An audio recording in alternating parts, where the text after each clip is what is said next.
All right, everybody, welcome out to the Logroom Guys Craft Beer Show. It is Tuesday, February the 10th, 2026. Jersey Johnny coming at you. With me, as always, is none other than Mr. Beer Samurai. Say hello, Mr. Flannery. Samurai. I'm sweating. Yeah, I'm a little warm myself. Well, it's National Flannel Day. Happy National Flannel Day for those who celebrate. So I'm wearing my favorite Obviously we buffalo plaid. Buffalo plaid's nice. Also known as the official tuxedo jacket of Rhode Island. There you go. This is a Warwich. Yeah. Warwich. Yeah. Warwich. Do you have that in your family? I've probably got buffaloes in my family. You got buffaloes in your family. Yeah, that works. That works. Yeah. There you go. Yeah. So, at any rate, well, what else is going on? What other days you mean, or just in general? Oh no, yeah, we can do that. I know there's more. I sent you the picture of the calendar. Yeah, no, I got a few up here. I mean, it's what do you got? What do you got? Hit me with something. Well, I don't know. Well, the other three pertain to. Well, let's do this one here because we're not doing that list. So, happy Extraterrestrial Culture Day to all of those who are in that culture and who find their culture misappropriated quite often.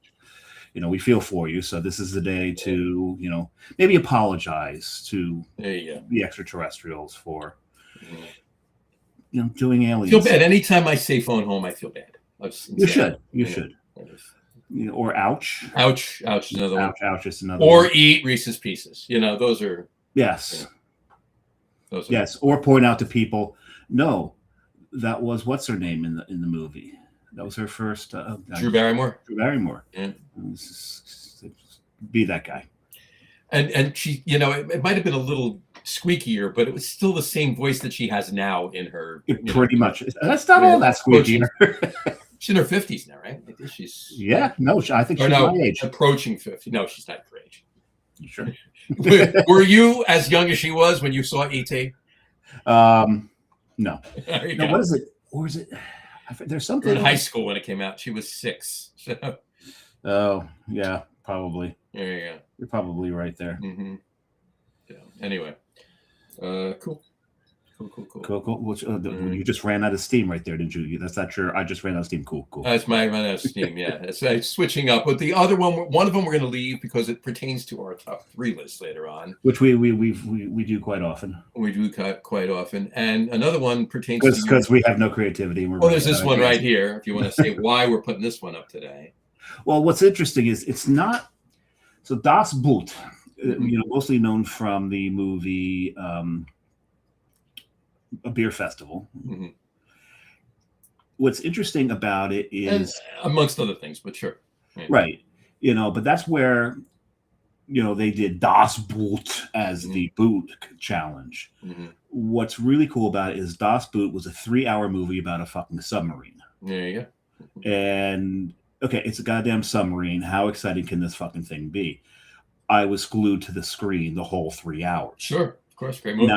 Now, what the cool thing is that a lot of people may have missed in Beer Fest is that the star of Das Boot, Jürgen, I can't remember his last name because my brain's mush.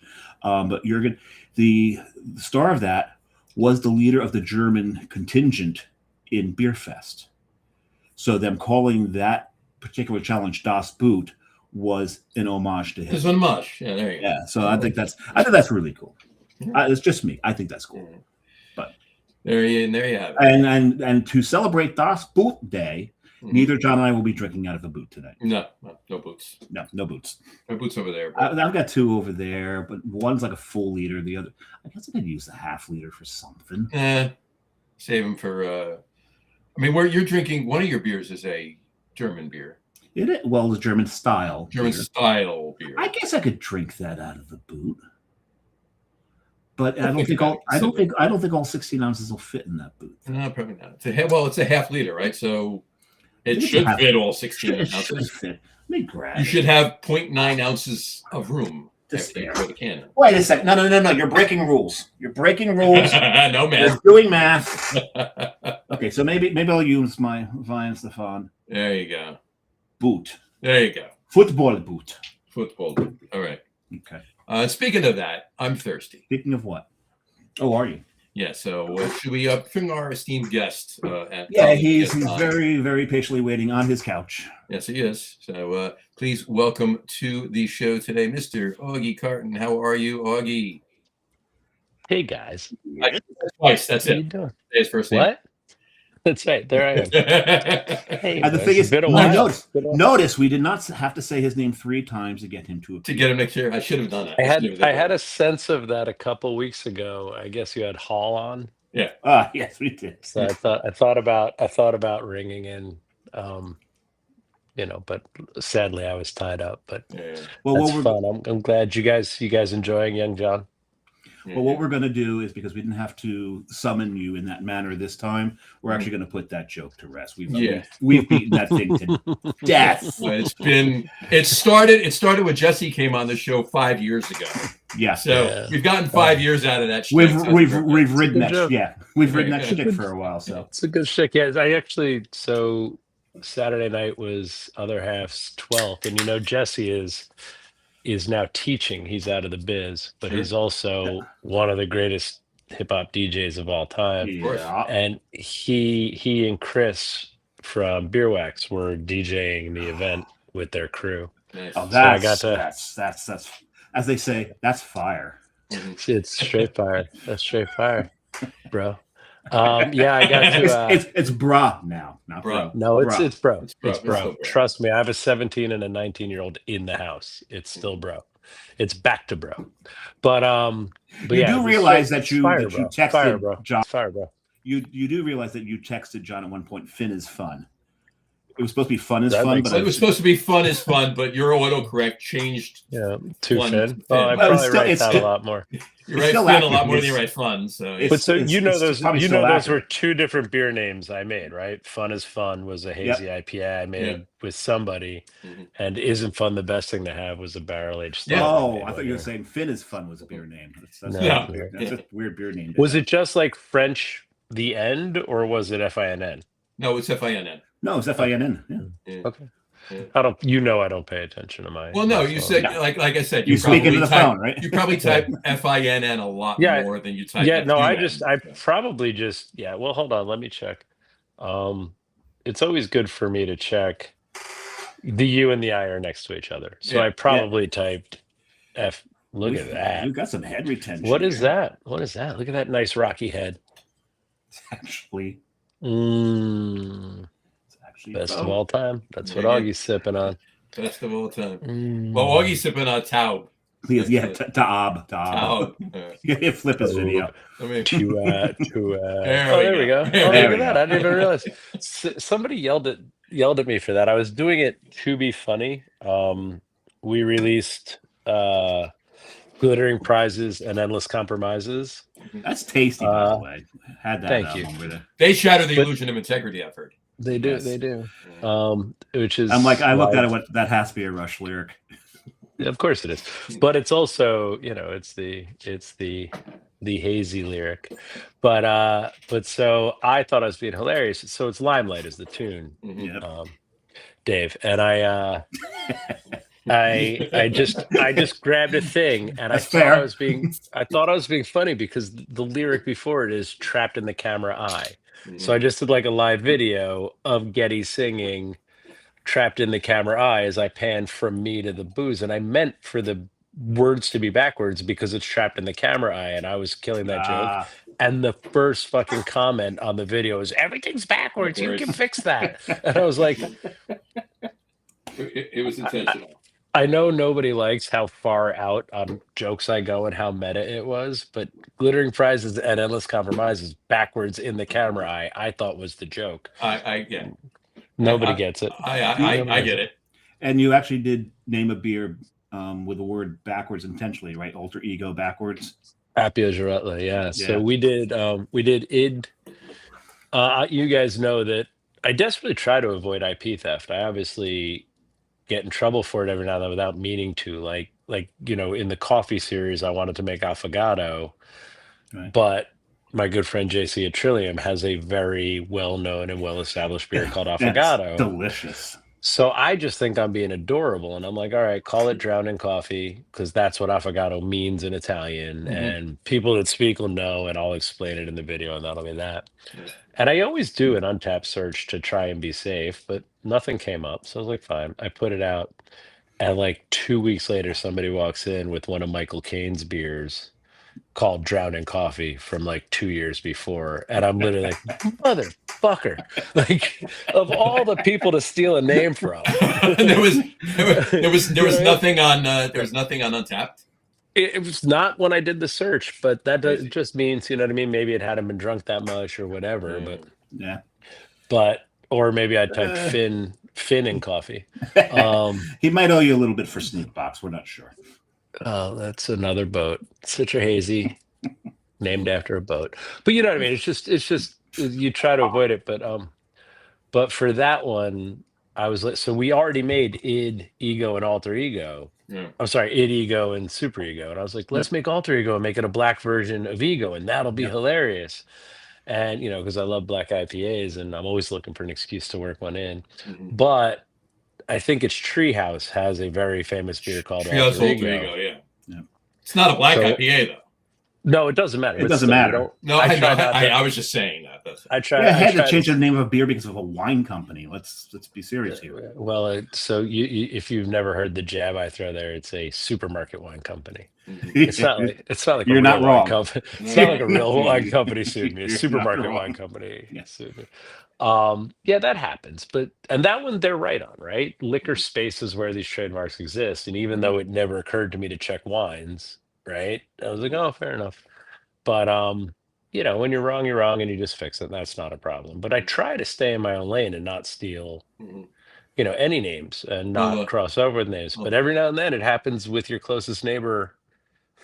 You know what I mean? By No, accident. by accident. Or- And it's always when you're trying to avoid another, right? When you're like, oh, we can't use this name. What's an equivalent?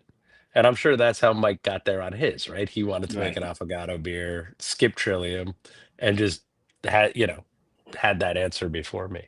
Anyway. I was going to say Rick Reed, Cricket Hill, years ago, his Hypnotic IPA, they got a C&D from the makers of the liqueur Hypnotic. Yeah, that I wouldn't let That- slide. no, I would challenge that. No, they challenged it, and then Yeah, because they he didn't was have to rename it. So. wasn't he even he was even before them, wasn't he? No, I mean, around the same time, but still, yeah, but they were first, but still, it's spelt differently, and it's two different things. So because there's HYP and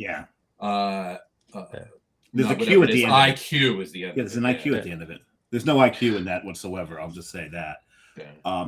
But this show, one thing we didn't do is man, that took a second to land. I apologize. That was okay. I approve, and I'm sorry I laughed 2 beats too late. That's fine. Sorry, guys.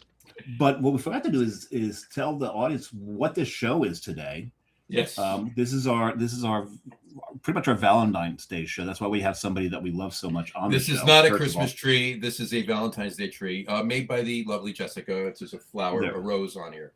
That's for sweet. the actual. Oh, in my little town of Navesink, New Jersey, like 5 houses showed up with red lights. Oh, that's and nice. It wasn't till like the 3rd or 4th, because red is one of the Christmas colors. Yeah. And it wasn't until the 3rd or 4th that I realized there was no green or white playing. It was just all red lights. And I was like, are people now putting lights on their house for Valentine's Day? Wait a second. Question. Are they Asian? It could be Lunar New Year. Fair enough. No. No, it could be. You're really reaching there. No, it really can be. Red is the color. No, I get it. The red envelopes and all that, and they do decorate sometimes. Yeah, for sure. But no, that's this is absolutely for Valentine's. I know 3 of the residents of the 5 I passed. It's a small little town. We all know each other. You probably walked around drunk in Navesink with me at least once. At least once, yes. There's a couple in Belmar that have red lights on their houses right now. So. Yeah, I was unaware of it. It makes sense. I mean, it's a business, right? Like you see all these professionally decorated houses. Once you've paid a dude to do once you've shopped out your Christmas decorations, how are they not going to throw on Valentine's Day as a bonus? You know what I mean? Yeah, exactly. So, but what we're going to do tonight And last year's when we started this, we were going to pair beers with Valentine's candies. Okay. Chocolate. So now Cookies. Augie's here to pretty much tell us why we're wrong on these pairings. I'm here to critique your choices. Your choices. So I will start. I would have gone with. See, here. I'm already critiquing you. Yeah, why is it candy? Why isn't it shit you eat for dinner Valentine's Day? Why isn't it caviar and lobster and fondue and souffle and shit for couples and twin veal chops shaped in a heart with the tomahawk? No, you're not wrong. But the conversation, hey Jess, can you cook all this food for me and bring it up as I need them for these pairings? Does she not? 4 days before it's not gonna fly. Valentine's Day. Does she not understand the weight and importance of this craft beer podcast? But is she on board or not on board? Do you need me to She does. She just doesn't care. You want me to text Jess? You want me to be like, motherfucker, no. We needed lobsters. The real reason that we're doing it with the candies is because we know 100% that Augie hates pairing sweets with beers. We did it just to kind of piss him off a little bit. Well, you win. Yeah. So when I think of pairings, I think of complementary or contrasting, right? I don't like to do the whatever and oddball one, yeah. And I feel like in the sweet world, we don't contrast well, right? So you got to go complementary, yeah. And then it's just how much like that can I make that taste? You know what I mean? Yeah. We used to do a Valentine's beer.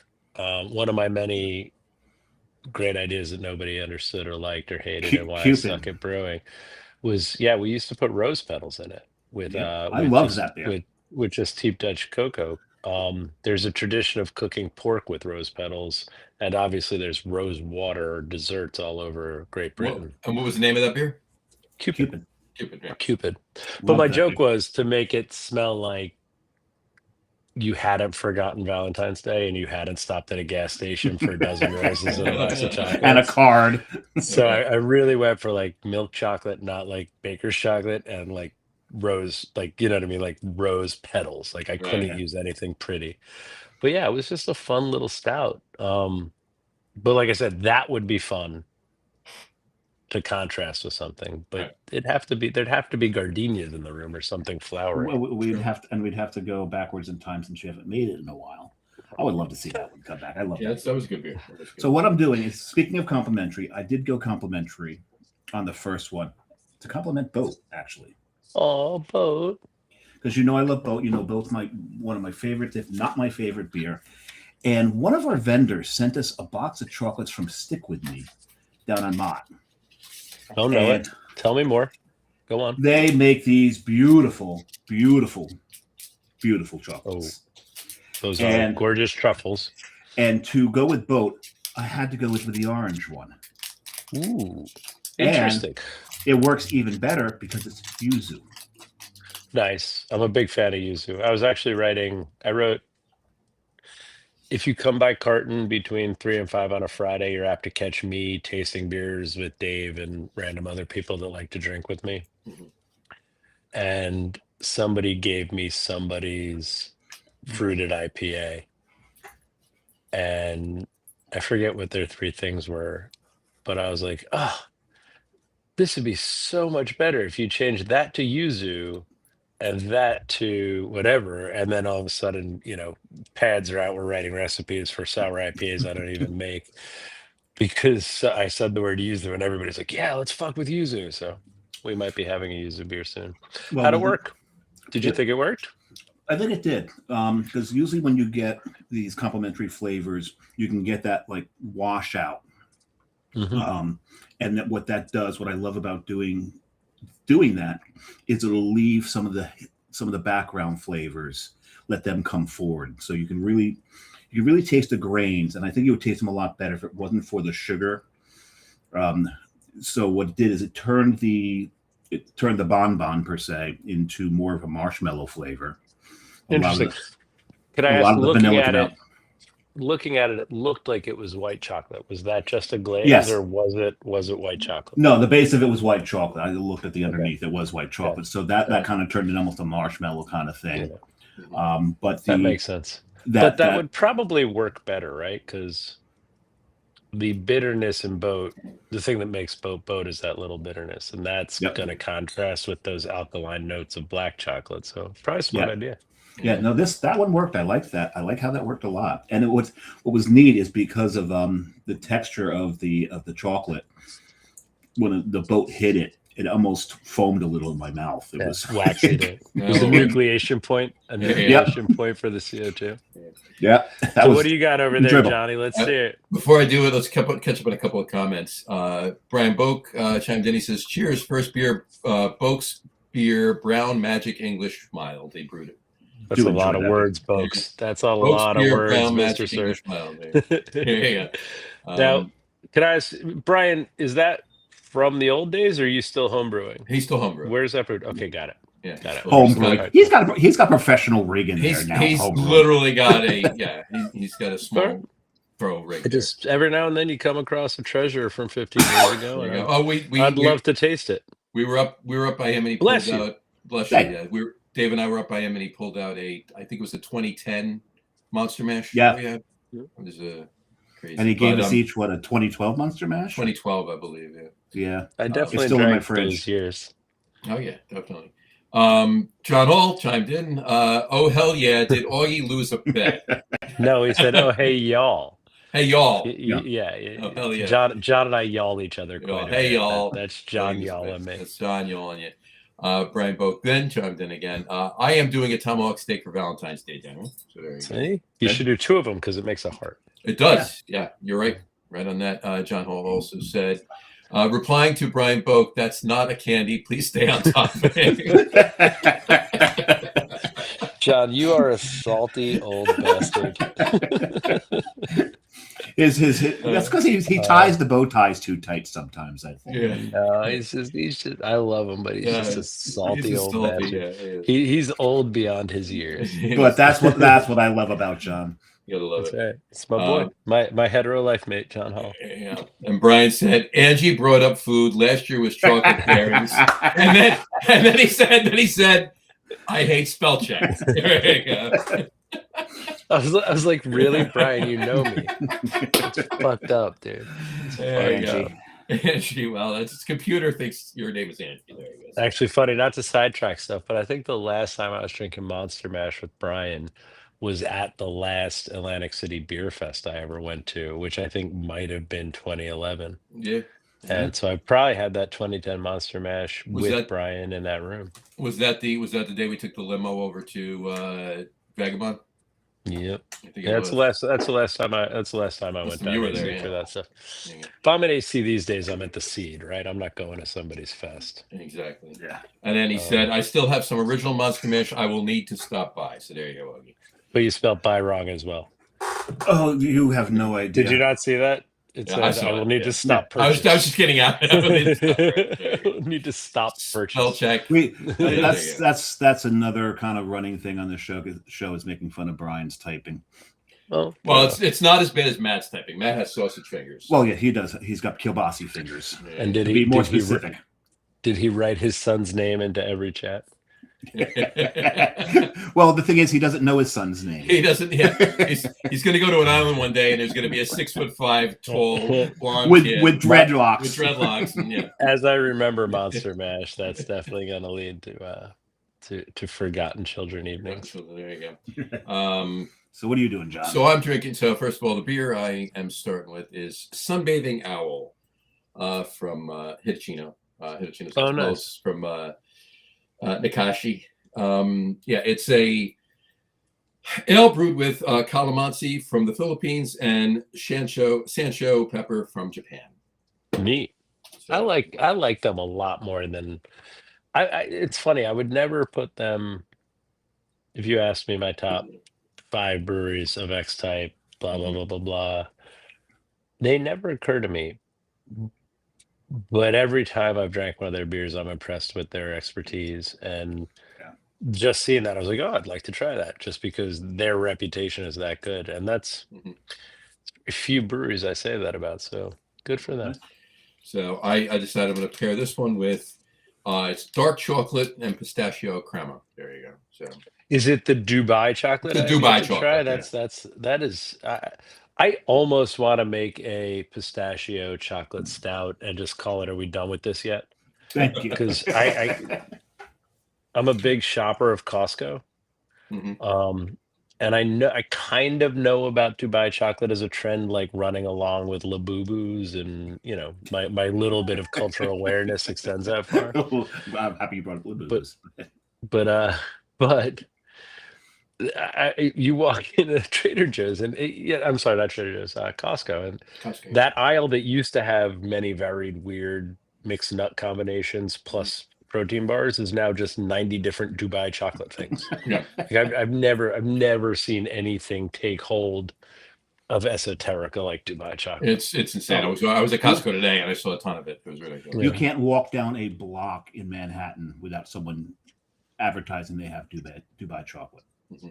But it's And you weren't wrong saying Trader Joe's too, because they have Dubai chocolate there as well. Yeah.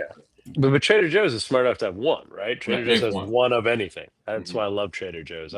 Do your job, curate for me. Don't give me 79 olive oils. Pick me your 5 best olive oils, and I'll pick from that. I like Trader Joe's a lot. There you go. So this is well, first of all, the beer itself, there's a little bit of pepper up front, but like just flavor almost, no heat by any means, obviously, and Sancho peppers aren't that hot anyway. The calamansi, there's a lot of citrus. So it's a nice beer. On Untapped, it's listed as a wild ale. There's really no funk or anything to this at all. It's just an ale. Could they be pitching Saison yeast? I know Untapped. They may have done that. I mean, but they have to choose it themselves, right? I mean, if they're putting the posting up on Untapped, no. People enter your shit all the time. All right, fair enough. And if they beat you to it, it is what it is. You have to care enough to engage to fix it. Right. Yeah. So we stay ahead of it. You guys know I was a longtime user and advocate for Untapped. Although I kind of gave up on that when they started doing weed seltzers. And yeah, one thing I don't like about that is that it used to be beer, brewery, and venue, and now it's hello, what am I doing here? The one's manufacturer, drink, producer, and place. Yeah. So I was a big Greg Avila fan back in the day when he started Untapped, and it started before Carton. Yeah. But it was originally meant to be like a Foursquare social site. Yeah. So if the three of us were friends on Untapped and you went over to Cloverleaf or one of your other spots, you'd be like, hey, I'm sitting at Cloverleaf and I'm drinking a boat beer. And I would see that. And if I was near Cloverleaf, I'd be like, hey, I'm on my way. That made sense to me. The saying what beer you're drinking and giving it a rating made sense to me too. But the full pivot to it's a rating site for anybody that wants a free app on their phone made no sense to me. So kind of let it slide every now and then. I think, well, John, you did brewing, it can give you some insights on we need to clean the lines at that bar, or we need to not let that bartender sell that beer, or we need to get more beer to this place, which was always an asset. But it's definitely a good tool in that the minute they were like, we'll get more clicks if everything you can drink goes on here, it's not a social beer site anymore. And that is 100% true. And this other thing are the two main things I dislike about Untapped. And this is a perfect, and I took a screenshot of this today, just looking at it. When I was putting information up for my next beer, it said sip and pour. It's a stout, right? It said his comment, the person that checked into this, says sip and pour, just not into stouts. This beer is much better than a good amount of stouts that I've ever had. They rated a 0.75. 0.75. It said just not into stouts. This beer is a lot better than a good amount of stouts I've ever had. Hence the non-0.25 rating. I mean, that, and the one I got, this beer is a banging IPA. This is the most amazing IPA I've ever had. I hate IPAs, 0.25. So for me, I know the joke you're making and I know what you're saying. The first case, I can't believe that guy thinks any of us give a fuck. Right. The second one, you gave a fuck, so he's not wrong. Right. The other one is best of style. quarter point Mhm. is just showing off that you're a fucking moron. Right. Right? Like so the one I always like is sours, right? Sours and saisons, because I care very much about wild ferment. I think it's important. I think it's great, and I know it's not for everybody. Right. You guys have never been a carton where I don't have one on offer because I think it matters to people. It matters to. But I get it's not for everybody. I don't care, and I'm never trying to convince you to like it. If you don't like it, fine, don't fucking like it. But if you do like it, I'm trying to make ones I hope engage with you. So I hope they work for you. But when you see that comment there, it's just blowing fucking wind because Mhm. you know you don't like sour. So if what you're saying is, I had to rate this greatest sour I've ever had a quarter point so I don't accidentally buy it again, all you had to do was rate it 5 and write sour. Mhm. And that way you're not fucking the poor brewer that came up with it, right? If it Exactly. really is the best sour you've ever had, I think of my friends who really do commit to that style, and you see them getting smashed because, but I've literally seen those words you just said about an IPA, but without a doubt, the greatest sour I've ever had. I really thought it was good. I don't like sours, quarter point. Right. And that motherfucker, like, you guys know how hard it is to make good sour beer. Mostly it takes time and concentration. Sure. And some dude is like, I don't like sours. So I reminded myself by fucking the algorithm instead of just writing the word sour in your notes and moving on, Right. is the problem with Untapped. Anyway, that's not what we're here to talk about. I just, No. when I heard you tell that story, I was like, wait a second. No, you're absolutely right. That guy wrote 700 words about shit he doesn't care about, Right. and then we read them to each other. Right. You're 100%. You're 100% right. But my point is with that, and it's to your point, is that, if it's a beer that has, 6,000 check-ins, who gives a shit that he's rating it at 0.25? If it's a new brewer that came up with a fantastic beer that's only got 120 check-ins, that 0.25 is fucking him. The 0.25 is fucking everybody every time. It's just how math works. Right. Did you ever get a D on a test? Right. Going from an A to a B with a D is one move. Going from a B to an A, almost impossible. Right. Like, it's just how math works. That quarter point fucks a 6,000 beer too. Yeah. And it doesn't matter. So my problem is it does matter because there are stores that buy based on rating. And you'll get these idiots who are like, we want to bring your beer in.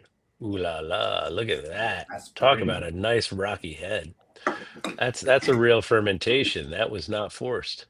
Yeah, this brewery might know what they're doing. Just saying. I've heard a thing or two.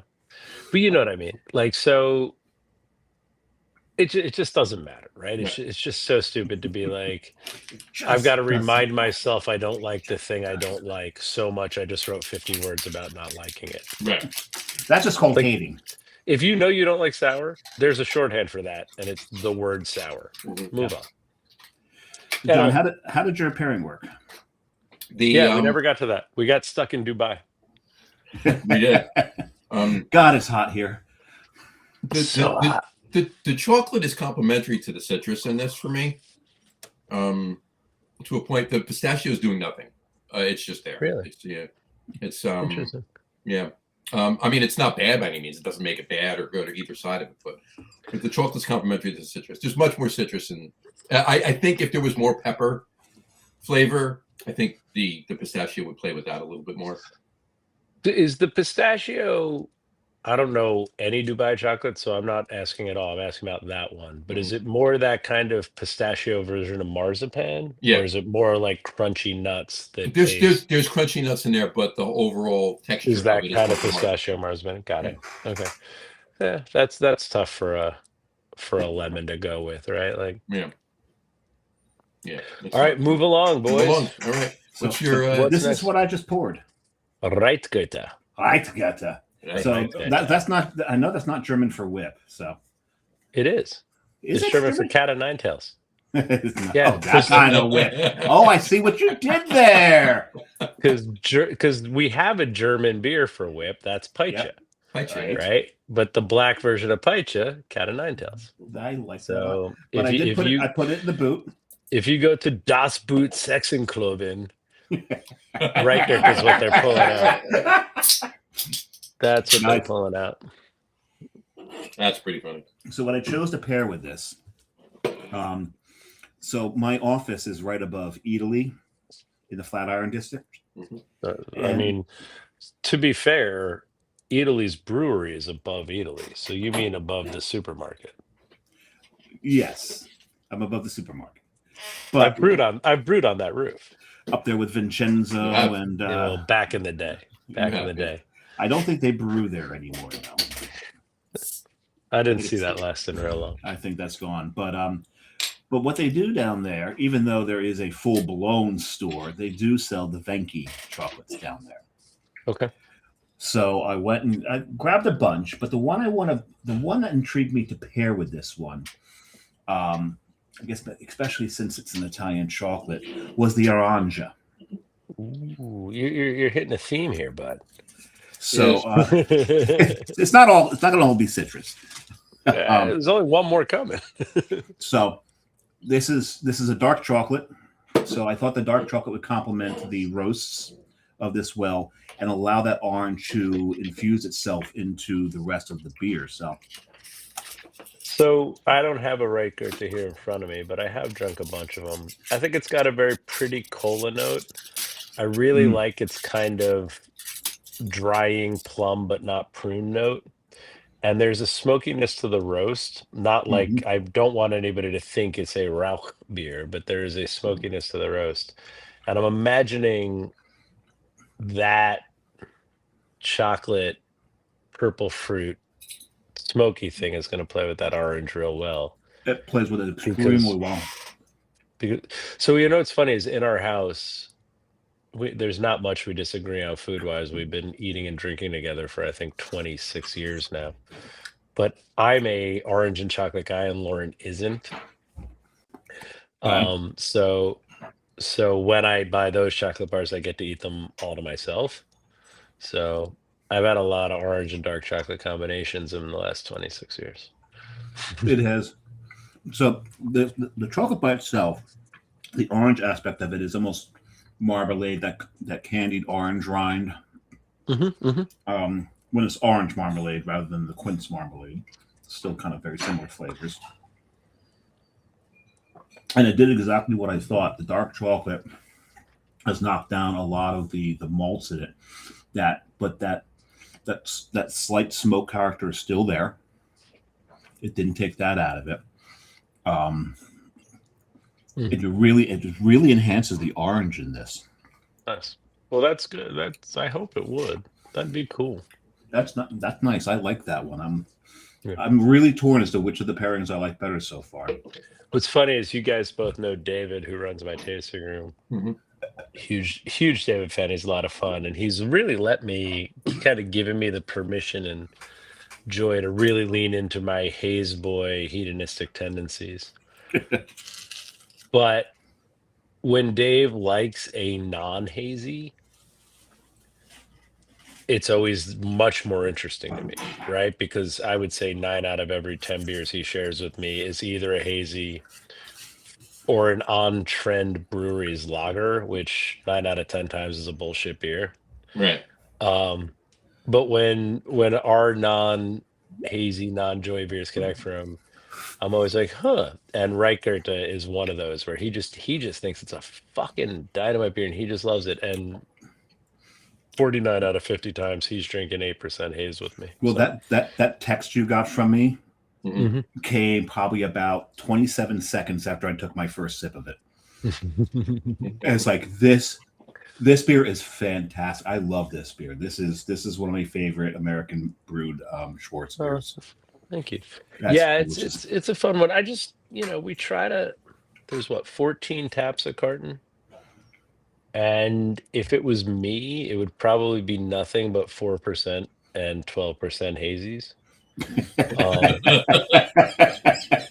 That's really where I am. Like, I hate to be so boring, but I haven't picked up a beer between 6 and 8 in, I'm either drinking or not drinking these days. So it's, you know what I mean? It's either boats or, 2 drink max. But I try to make sure there's something for everybody, which is usually 5 monkey chase waves or something. But that's one of those, if nothing we have makes sense to you, at least we'll have a good Schwarzbier for you. And that's why I try to keep that one on. I hope it lasts. We make enough. It's really just for the tasting room, so we make enough to hopefully have 4 to 6 months worth of kegs through the winter. I didn't get to try 2 Drink Max because I was driving. I wanted to try the stout that you had on, which was 10%. And you had a particular can pour of a beer that I will always, and they can go ahead and sue me, I will always call Decoy. Sorry. It's fine. They won't sue you. They can't. Yeah. You can call it whatever you want. They can't sue you because it's coming out of my mouth. Did you like Decoy this year? I thought we nailed it. Oh no, that's real close to that original batch that you made. I love it. I wonder what you're drinking next. Do you have a Decoy in loaded? I do, but that's not the one I'm drinking next. It's not. It's when you told me you were drinking next.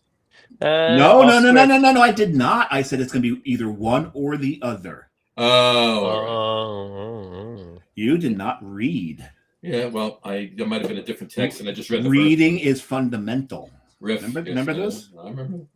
Brian, if you're still logged on, are you at a bar that's serving you Ramstein draft? Or No. Am I misunderstanding? He's at his bar in his basement. He buys. You have a keg of winter wheat in your house? Yeah, he's got it. He said right here, second beer.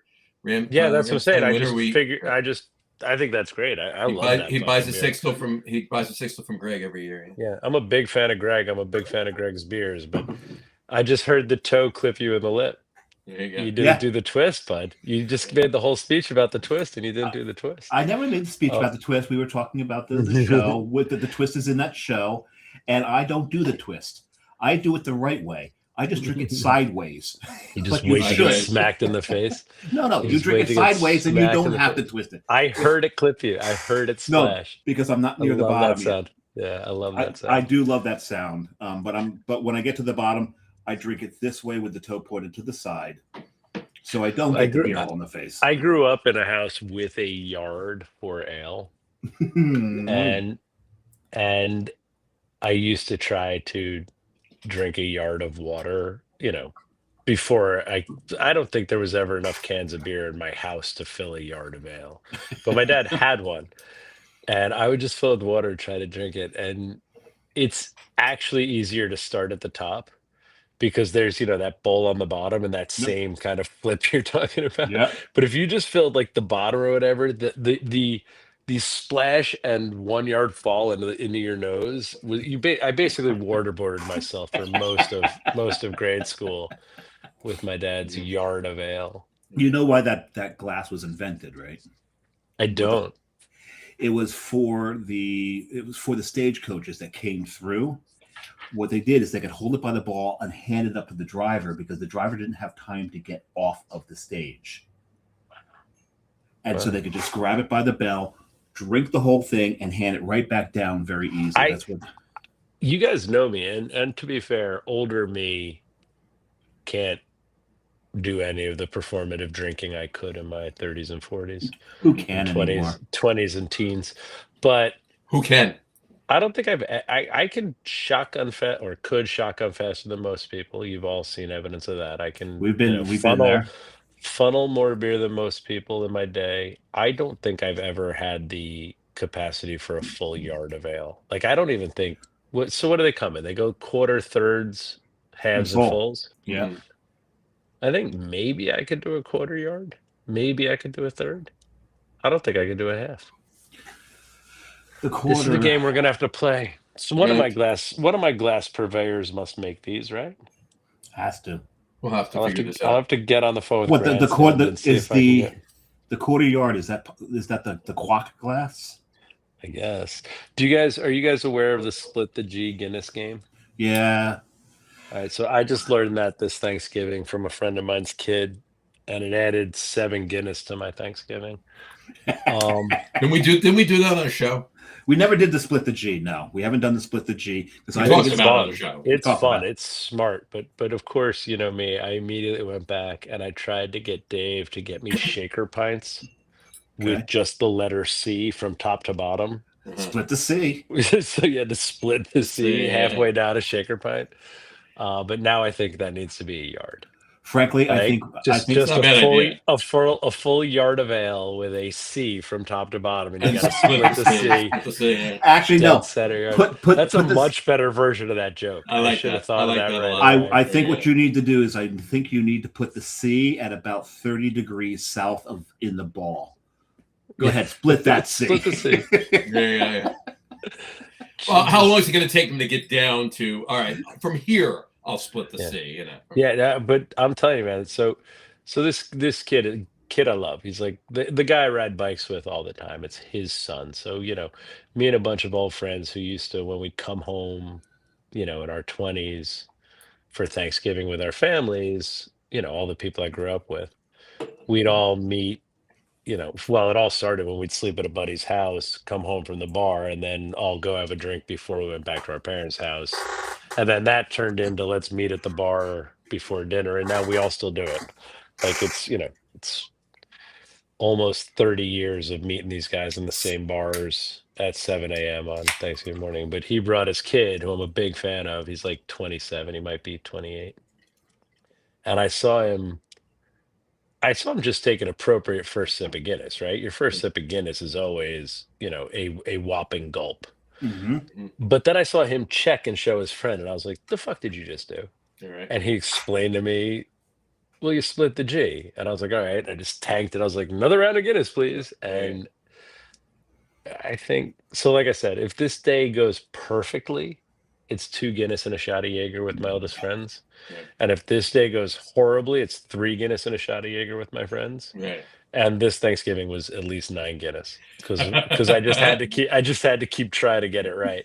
Yeah. It's a good game. Good on you, Guinness. What a genius marketing. That was a rule. great. It's genius. I don't prescribe to it because I'm not going to let anybody tell me at what rate to drink my beer. And speaking of rates to drink my beer, on to my third, and we haven't even talked about John's second yet. We got to do my second. I want to catch up on a couple of comments. Brian also said, no, I am at home. I have a 4-tap kegerator. I also have Ramstein Oktoberfest on tap and his Saison. Brian Saison. Nice. Brian's own Saison. Brian's own Saison. I was going to say, Greg's making Saison. Greg's not making Saison. Never going to happen. Boys, not happen, yeah. And I'm driving up to High Point. There you go. Anyway, and he also said, love the big beers. And then John Hall said, I'm logging off to go watch Olympic replays. Let me know when you book Cass as a guest. Nice. It's a good time, boys. If you haven't shot the shit with Cass, shot the shit with Cass. I literally was just talking about this the other day, and I threw this picture up. This was a fantastic time with me, you, and Cass at Barrique. Nice. Yeah. Oh, I'm actually going to see Spencer on Friday. Are you? Yeah. You going down there? No, he's coming up. He's coming up here? Oh shit! Because I'm going to be at Barrique on Saturday. He'll be at Carton. He'll be at Carton. Okay. There you go. But yeah, we have to get Man-Child on the show. We do, and also, hold on one second. We also have a check-in from Matt. Sausage Fingers himself, Matt. There he is. Augie. Everything spelled correctly. What the hell, man? Yeah. How did you do that? He must have voice texted. I, for one, no, he didn't. So most people and all voice text double G my name because they think it's Doggy. So that's a nice Matt style. actually That's a good spelling style my right name there. right. I popped by Carton for a couple of beers last Saturday. Yes. Were you all together? Or did you guys come separately? I wasn't there. Dave was there. I was. We came separately. We walked in. Matt was holding court, as Matt is wont to do. Augie wasn't there, so Matt had to take over. So. But he was talking about his diving. It was really nice. We've all heard the story, so it was cool. I let him do his thing. Nice. Not to preach, and not that you guys should follow my social schedule. Not that you even could, but y'all knew Saturday was other half's anniversary. Oh yeah, right? no, we I was never going to be at Carton. I was never going to be at Carton. That's my bad. I didn't know. I mean, there's only, I don't know, 25 people I consider close, good friends in this racket. Mm-hmm. I'm always going to be at their place instead of mine if I could. Oh hell yeah! So, no. Yeah. I know about it. I actually talked to Noel Eastman last week, and he was telling me, he's like, "Oh yeah, I remember Saturday." I'm like, "If I can go over there," I'm like, "I couldn't go over there," but it was. Yeah. So what's funny is I always forget that's a normies party. You know what I mean? It's not a brewers party. Um, but for some reason, Art, the owner of Jackie O's, was there. So Really? Really? yeah, so I got to hang out with Art from Jackie O's. Like totally worth the price of admission. That's For God, that. I awesome. wish they got their beer. We got their beers in Jersey. Mhm. I love their beers. So they did a collab. Jackie O's and the other half did a collab, which was maybe my second favorite beer of the night. So Nice. if you get to other half during the anniversary racket, you can probably pick that one up. It's pretty straightforward, pretty normal hazy, but it was good. Nice. You know, it's other half. They don't make bad beer. This is just a pretty decent. My second beer. I'll jump back in with that. Go, yeah, we got to get to that, man. My bad. Go on. Okay. No. It's another Nakashi, excuse me. Sakura Stout. Oh, Sakura. Sakura Stout. Does it have Sakura. cherry blossoms in it? No, it's just aged in cherry barrels. That's super cherry weird. wood barrels. Okay. Cherry wood barrels, yeah. That Nice. must be At least that's what it said in the description. Those must be so fucking expensive. Yeah. Jesus fucking Christ. The beer is very good. It's very smooth. It's lower. I mean, they list it as an imperial stout, but it's 6.5%. So that's imperial in Japan. It's Yeah. imperial in Japan. Yeah. So what do they do? Their imperial days are well behind them. Yeah. Thank There we God. go. Fucking Yeah. nailed that one. Write it down. Yeah, Fucking nailed that I one. got that one. That's You're not wrong. There's a nice historical reference right there. I'm just wondering. So you got these cherrywood barrels. I wonder, did they get them made for them, or was there sake aged in them first? You absolutely can get. Sure. Anybody will make you a barrel, right? Remember when Calagione had fucking what's it called? Palo Santo turned into fooders? Like you can get it done. You just got to have the funding. Yeah. But the cherrywood. I'm serious. If you age sake in cherrywood barrels, I'd be all over that. That'd be fantastic. I think. I'm surprised cherrywood is tight enough. Like I think of I love the smell of cherrywood on a fire. Yes, it's not a hardwood. And I mean, it's clearly kind of a hardwood, right? People use it in barbecuing, but yeah, I do smoke with cherrywood occasionally. But I love cherrywood smoke. But I can't imagine finding making staves out of cherrywood has to be a fucking craftsman's job. Oh yeah, but that's cool. That's well, cool. the beer's you good. pair with it? I paired a 60% chocolate. To dark 60% cacao. Yeah, that is not dark. Dark starts at 73. You're right. It's not dark. It's 60%. Come on. So yeah. Come on. No, even paleo wouldn't consider that dark. No, it's not dark. Well, it's a 60% cacao. So yeah. It's lovely. It's a good level. I respect it. So How'd it go? It's playing nice with the malts, right? Right.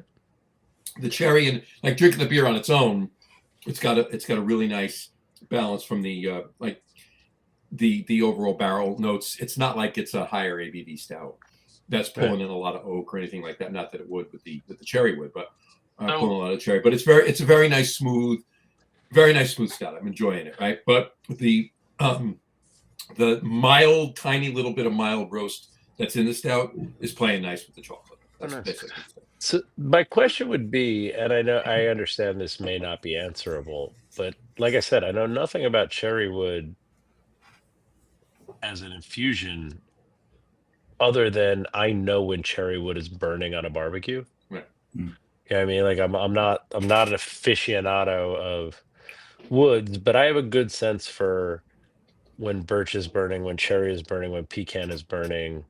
And sometimes oak, but I don't always understand oak as a smell. I think it's just the smell of smoke. So I can't say, but is there any vanilla pickup in that beer? Is there any note of that from the nature of wood oak? I'm not really getting any. I'm not really getting any barrel notes that you would get out of an oak barrel, right? Yeah, and I don't know that the cherry tree has the vanillin compound in it like oak does. Yeah. That's what I said. I just don't know. Yeah. I know anytime I age in wood, like Palo Santo throws a bunch of vanilla. Mm-hmm. It just also throws a bunch of cinnamon and other spice. Mm-hmm. Huh. Yeah, that's interesting. Games to play. It's very nice. It's very smooth. It's very light. It's very balanced. There's not a lot of roasts. There's not a lot of like I said, there's not a lot of barrel notes. It's obviously not These are obviously first use barrels. It's not like there's any bourbon notes to this by any means. It's just the wood, right? So fair enough. Yeah. I get it. Apparently there is vanilla in cherry wood. Was that Matt? I gotta go to it. So. Oh no, that's Al. It's Al. Al shut up. Hey Al. Hey Al, what's going on? Evening, gentlemen. Cheers to you all. Cheers to you, Al. Thank you. You shut up just in time, Al. I got 10 more minutes. So in those 10 minutes, my third beer. I went with this one. That's a fun beer. What's interesting is I expected that the other one in the 2x2, because it's a jelly donut adjunct. Not jelly donut. You say jelly in it. No. You say it on the can. No, that's what it pairs best with. Is my beer called And a Jelly? Oh, is that the what joke is? The coffee beer pairs best with regular coffee, and the donut beer pairs best with And a Jelly. But I fully expected the donut one to be sweeter. I found this a little sweeter. I love that about that. We can talk about that because this is super fun. Like I said, so you guys know I collaborate to learn, I collaborate to experiment. And what's funny about that beer is it's the first coffee stout I've ever made. Yes. I just the magic of brewing. You resisted for so long.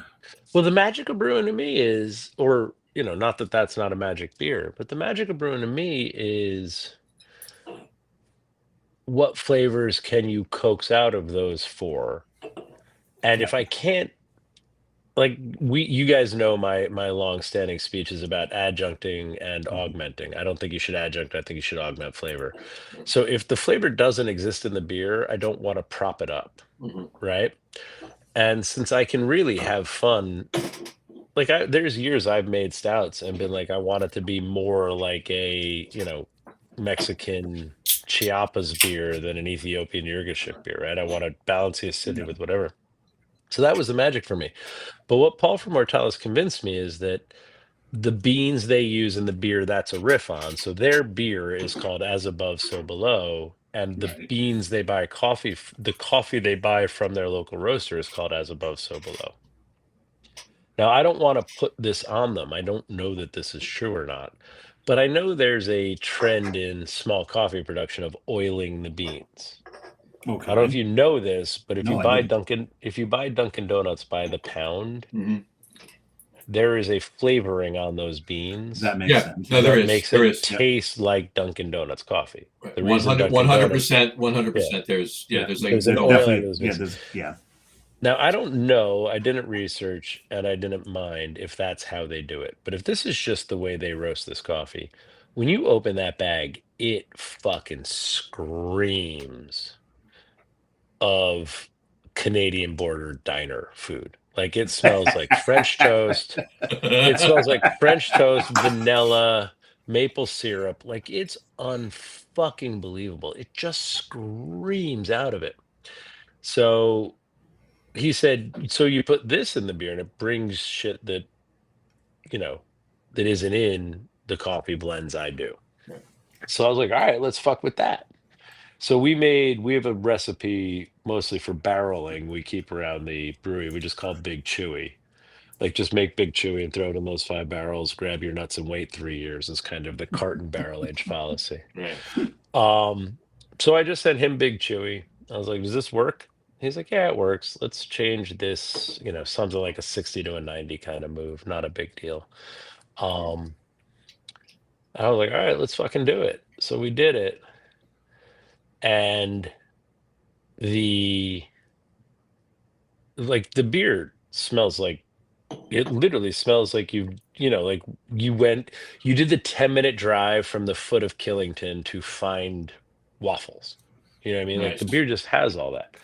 And then I said, all right, well, because the other thing is they do a lot of adjuncts on that beer. So I was like, I'm not going to get Paul down here again. Let's do 1 tank of the coffee beer. Let's do 1 tank of the donut beer just to fuck around with it. Right. But again, I didn't want to go big, right? The coffee in the beer already has this vanilla tone. So I just threw some donut in to augment that. But what I think happened, And John, Dave, we've talked about this with the idea of regular coffee and so on. Like everybody's like, "How did you make a yellow coffee beer?" And I'm like, "Well, think about it. Like coffee doesn't make things black. Things make coffee not black." Right. Right? If you put one little tiny fucking creamer from a diner into a styrofoam cup of coffee, that coffee is now tan, right? So it's not going to blacken anything up. Well, same with sugar, right? You put sugar in and it dulls the bitterness, right? That's Yep. why people put. So I think those donuts dulled the bitterness of the beans and gave all the things the coffee brought something to cling on to. Mhm.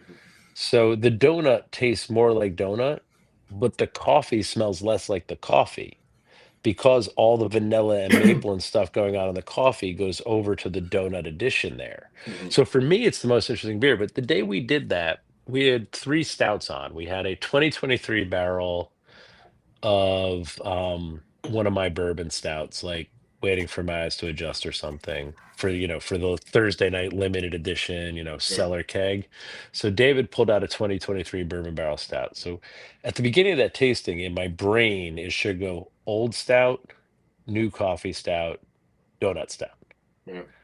But in reality, as far as magnitude and robustness of flavor, that was exactly flipped. Mhm. They Right. built donut stout, coffee stout, Stout. bourbon stout. I Right. get that. And I was like, all right, the only reason to do this shit is to learn new shit. And that's the Well, shit I learned. it's funny because Matt's last comment, and I I just agree saw with put him it up 100%. because his first Yep. sip of the coffee stout, I did get a mild maple-ish edge in the finish. And the thing is, when I paired it, I wanted to play off of that maple. And because first with the coffee stout, and congratulations on doing a collaboration with Mortalis and not making it diabetes inducing, because their stouts can be so sweet for me. This has still got some sweetness to it, but not to the level that I'm used to from Mortalis. So congratulations on that first. But my first inclination was to like kind of knock that sweetness down a little bit. So I was going to do something with milk chocolate to knock it down. But then when I realized, nah, with that maple, I don't want to do that. What I want to do is I want to play off that maple, and that the sweetness is coming through on that maple because, like you said, it's like a maple syrup. Because I have pecan delights, turtles, Oh, nice. and I Those are have fun. and I have them in both milk and dark chocolate. I was going to do the milk, but like I changed my mind. That I'm going to do it in the dark chocolate. I want to suppress the malts a little bit, and I want the pecan and that maple to play together. And I felt. And Sit so on I that. got to talk Well, about Gonk, it. gonk, gonk, gonk. Nom nom nom nom nom. John, while he chews, why don't you tell us what you're drinking? So my third beer that I'm having, I'll throw this up really quick. You mentioned Sam Calagione before. He re-released just in the fall, Raison d'Etre in the fall pack that he did. I think they put in the fall variety pack. They did 60-minute, whatchamacallit, and they did pumpkin obviously in the fall, but they did 2 throwbacks. I think it was called the throwback pack or whatever it was. Yeah. Something with a cassette or mixtape. It was a mixtape. Mixtape. Right? Mhm. Part of the analog series. Right. Raison d'Etre, and they did chicory stout too. Nice. But so I figured that, and I'll tell you, and then Dave can talk. The third one I'm pairing with, I'm like, you know what? My daughter came over. I don't think Dave can talk yet. I think he Probably does not. there, So John. while he's Looks like Car- there's a the caramel. lot of caramel in those Lot of molars. caramel in those Anyway, molars. go on. My daughter came over for Super Bowl on Sunday, and she brought from a bakery up by her chocolate dipped chocolate chip cookies with dark chocolate chips in them. So I said, screw it. I'm Wow. gonna pair this one with that. What the hell? Let me That's see. half dipped. It's half That's dip. half Yeah. dip. They owe Half you dip. half a dip. Hell, They owe you half a dip, my friend. There you go. I'm a full dip. Yeah. Oh, yeah, Yeah. you are. You got to be a full dip. You gotta be. You never ahead. go half dip. You So never go I'll half dip. eat and drink. Dave, you Yep. talk about And your now, turtle. Dave, you tell me how yours worked out. So what wound up happening? First, I had to get past the booze explosion because that happens when you get a higher ABV beer and you have something sweet. Immediately, the booze is really going to come out. So when you get Yeah. around that, it did exactly what I wanted to do. I had a maple coated pecan, but this beer, what it also did is even though there's a little sweetness of the beer, which I think pushed down like that real nice roastiness of the malts, the coffee kind of steps aside a little bit and lets those malts really shine. My God, it was maple coated pecans with those roasty malts. Yeah. Nice. But you had to get past that booze explosion first. Yeah, I think it's 10. Is that a 10%? It's a 10. It's a 10. Yeah. You know what's funny is I don't know why I leaned into Big this winter so heavy, but if you count Oi Oi Oi, these two beers, Decoy, 2 Drink Max, and all the regular coffee series, I had like 9 beers north of 10% on January 1st. You did 5 coffees this year, didn't you? I do 5 every year. Yeah, always 5. Well, not all four variants, right? Yeah, right. Yeah, coffee plus 2 barrel variants and 2 dessert variants. It's called coffee, irregular coffee, and irregular barrels. And then we tried to. I'm still upset that I missed the old-fashioned version.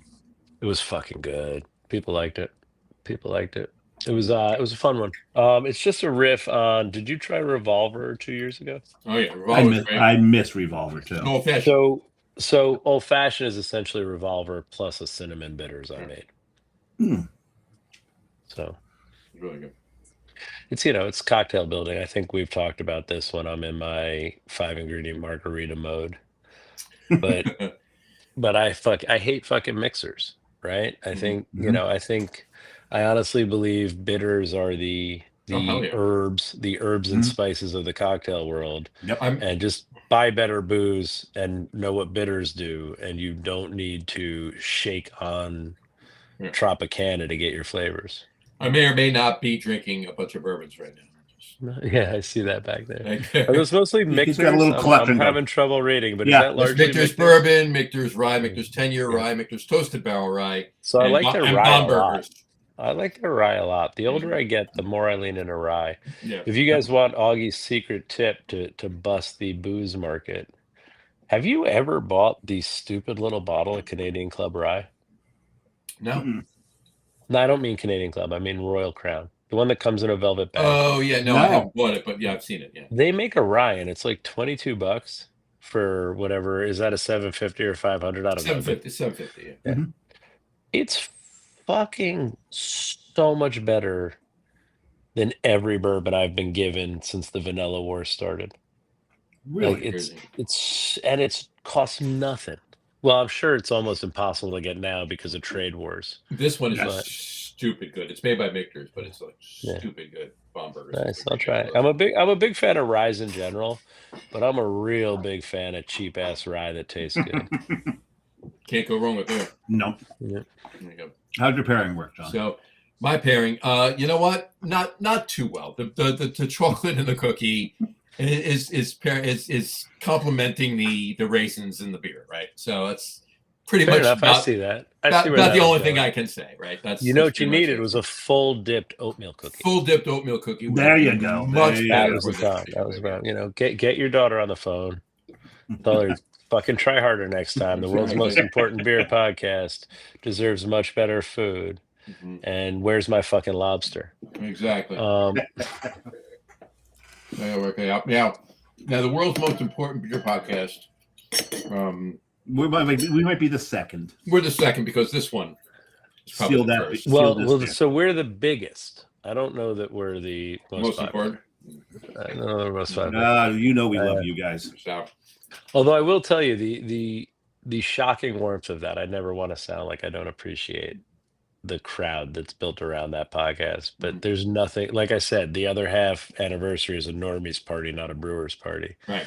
And the amount of people that, just tell me they know the show and they love it. And they love Hall, they love Cass and love Justin. It was me and Justin. So we were together there. So for fans of the cast, they got to hang out with me and Justin, there you go. Which was not our intention. Theoretically, we thought we were going to record an episode. But before we even found Jerry's and, before we even found Jerry's and Andrew to ask where we should record, By the way, a thing just popped up on my screen. Sorry to sidetrack myself, but it says that I can add effects using hand gestures, I guess because I started doing this. I believe Is you that a can, yeah. thing this With Restream, does? it is. With I Restream. really want to do it. Like, make it do something. It's not doing anything. I think you got Told me it to would do toggle things. it on somehow. I don't know. It's happened before in a couple of guests. But I want to Unintentionally. I want to like Mickey Mouse cast Stardust. I want to make this fun. There you go. But anyway, so yeah, done. But you know what I mean. But yeah, it's look now I'm getting it's the shine off my watch. It's kind of his watch. What is going on there? I was like, hey, I casted Stardust. There you go. Look at me. I really am magical. I am a magical small mouse creature. No one would ever argue that, Augie. No, not at all. All right, boys, I have a date. right. Let's tie this up. What do you need from me to put Top this three- to bed? top Except three for list. my Top great- three, we're all right. out. Except for my gratefulness for having me on. It was really nice to hang out with you guys. There It's you always a go. good time. Having you on. Sorry I Always. missed you Saturday, but It's I been was far too All long. good. All good. I was out there. I was out there under the bridge next to the Gowanus, eating fucking oysters and drinking tasty bevies. It Gotta sounds love like a it. horrible time. Gotta love it. Really quick, I just want to throw this up there. Brian Boak said third beer, his saison on draft. And he also said not a rye fan. Sorry, Brian, I'm a huge rye fan. I think you got three rye fans here. Here, right? And then Matt said I still like the Basil Hayden dark rye. That's up there somewhere. I'm not going to go. Oh, Basil Hayden dark rye is beautiful. Basil Hayden dark rye is fantastic. Yeah. The problem with rye though is not that I can't with anything else, but I do with rye. But I will sit down and finish a 750 of rye with a buddy. I've done it. I'm like a cowboy. Call the good night. I'm like a cowboy playing poker when it comes to rye. Just leave the bottle, pull the cork, give us 2 shot glasses, and let's see who draws fastest. Just sip it. Well, yeah, exactly. You knew good. All right, top three. You said. So what are we top three? Our top three list tonight, because let me throw this up there really quick. The other day we didn't. So happy birthday, Tom and Jerry. Tom and Jerry's birthday is today. Oh yes. All right, both of them. They're both born on the same day. Go figure. Right? Well, the show was born. I know. So we figured today's top three list would be top 3 favorite supporting cartoon characters. Now that means not the headliners, not Tom and Jerry, right? It could be the dog, not Bugs Bunny, not Bugs Bunny. It could be Daffy, whatever, but not the headliner, not the character that the cartoon is named after. So there you go. Top 3 favorite supporting cartoon characters. So there you go. Augie, start us out. I gotta go first. Yeah. All right, then I'm gonna. Do I do all 3 or just the first? You do all 3. I'm trying to isolate them. Do you need time? Do you need one of us to go? No. Because the problem is, it's basically all 3 are going to be on the Animaniacs. Sorry to tell you. Right. All good. I mean, I could absolutely do anything else, but I am such a huge fan of that show. So the first one that came to mind was Pinky. Of course. And then I wanted to go with Wacko. And then I'm thinking about Slappy the Squirrel's nephew. But I also love the kid. Did you guys watch Animaniacs? Did you misspend your 20s like I did with a 4-foot? I've seen it. I was not a devotee, but I've seen it. Oh, I'd never missed an episode. Like I was ignoring college when that was. For anybody watching, Dave and I are older than Augie. But yes, we are. Much it was older, unbelievable. But there was this. I am. We're both older. There was this kid I can't remember. So he doesn't have a name, but he's always telling stories about his best friend. So it was a house with a long sidewalk on the street, and the camera was set up on the street. And he would walk out his house, walk to the end of the sidewalk, stare straight at the camera, and tell you a story about his best friend. I'm forgetting the name right now, but he'd be like, that was the best this part about one time, Animaniacs I was think it's Randy Beeman. But I think it's Randy. But he'd be like, this one time, Randy Beeman's aunt ate a grasshopper, and the grasshopper grew into and he'd be like, and then he'd finish his story, be like, okay, that's all, and he would just go back into the house. But that was the best kid thing. was my favorite part of every episode. But the best thing about Animaniacs was the constant fourth wall breaks. Brian, Pepe Le Pew is the star of his show. There you go. Yes. Let me go to that right there. Yeah. And yes, we know that you're all older than all. Matt said, "Gotta plan a trip to Carton when Augie is there, 100%." Brian said, "Pepe Le Pew," and then he said, "I am older than all of you." Yes, you are, Brian. But not combined. Not combined. Not combined. Combined, we're way older than you. There's got to be 150 years in this room. Oh my God, there's 170 years in this room. Well, 160 something years in this room. Yeah. Approaching 160 odd. Yeah. All right, go ahead. Give me your 3 there, Samurai. Okay, so I've actually got He's got about 30. Can't have 30. Rule is 3. 5. No, 5. No. I've got an Stop at honorable 3. mention. He's got 2 honorable mentions. So wait, hold on. Let me just hover my mouse over exit, and when I hear 4, I'll go. Oh, there it is. All right, go on. 3. Top 3. Honorable mention because all right. Nice talking to you, boys. If I hear 4, do your top 3 when it honorable mentions. You set a parameter. You observe the parameter. That parameter has always been blurred. You know this. You blurred it yourself. Don't even try that. All right, go on. Give us your 5. I had to give an honorable mention. I had to do Bugs Bunny, and that's Gossamer. Gossamer is the monster. Love the monster. Another one. They lead such interesting lives. They do. Yeah. They're such interesting people. Yes. Boo Boo is another one of my honorable mentions. I don't know who that is. From Yogi Bear. Okay. Boo Boo. I thought you said Boo Bull. I was like, I don't know who that is. Boo Boo. I just typed Boo Boo, and I actually came out. It auto-corrected it to Bobo. Right. My number 3, and he's from Chimay, so that has nothing. Number 3 comes from Underdog, and that is Simon Bar Sinister. Yep. And what I loved about Simon Bar Sinister, it is just an erudite joke, because the Bar Sinister, when it comes to heraldry, is that dividing line that goes from I forget which direction it goes, but it denotes that he was a bastard. So that was the Simon joke. The Bastard. Simon the Bastard. So that's why he's on my list as number 3. Number 2 is just because I love to say it so much, and it's from the Powerpuff Girls, and that was Mojo Jojo. And I love Mojo Jojo. Mojo Jojo. Mojo Jojo. Oh, keep going. But if I was going to throw one more cartoon, it'd be the one with the little Robin and all that my kids watch every time we're in a hotel. The weird goth, like the whatever. It's DC Comics, but it's like children, and they are fucking hilarious. Oh my God! Do they do the waffle song? Yeah, I don't. Maybe my kid. Every time we end up at a hotel, for some reason, it's on one of the channels, and my kids just watch it every time I take them to a hotel. My kids love that show. It's the what you call it, because you got young Cyborg on that, and yep. And you got Robin, and I love that show. Anyway, go on. Sorry. But my number one is from Phineas and Ferb. It is Perry the Platypus. Perry the Platypus was their pet. They never thought he did anything, but he was a secret agent. Hey, where's Perry? Exactly. Where's Perry? Well, Perry is facing Doofenshmirtz. And if I didn't mention Perry the Platypus, my number 1, it would have been Doofenshmirtz. So Doofenshmirtz's angry goth child is cooler than both of them. He is, but Doofenshmirtz she is. That's right. Yeah. But Doofenshmirtz makes a lot of references that play to our generation. Yeah. Oh, for sure. Did you ever watch? There was a spin-off from that world, Milo, whatever. But my favorite joke in that was his dog's name was Diogi. And yeah, his dog was named Diogi, and it made me so happy. I'd be like, Diogi, let's go. And I'd be like, it's so good. It's just explain the joke, because I'm missing it right now. He's spelling the word dog like it's a Hispanic name. Oh, D-O-G. Wow, now I feel stupid. I should. So he was calling his dog, but pronouncing it in this, Santa Marina Valley Diogi way.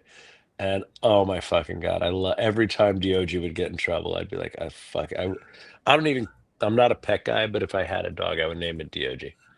I forgot one, Mr. Crocker from Fairly Odd Parents. But not for Fairly Odd Parents. Yeah, it was Fairly Odd Parents. Go ahead, You're John. up, Johnny. Yeah. Give it to us. I just have 3, and 2. My number 2 and my number 1, Dave stole my thunder. So, really? So mine will be quick. As I tend to do. As you tend to do. You guys should share notes. You should prep like me. Well, sometimes we do. Sometimes we do. John and I have never prepped. That's a joke. John and I literally would be like, "Who are we talking to? Are you even here?" Who are you now? Where do you exactly. So my number 3. This comes from my daughter that brought the cookies.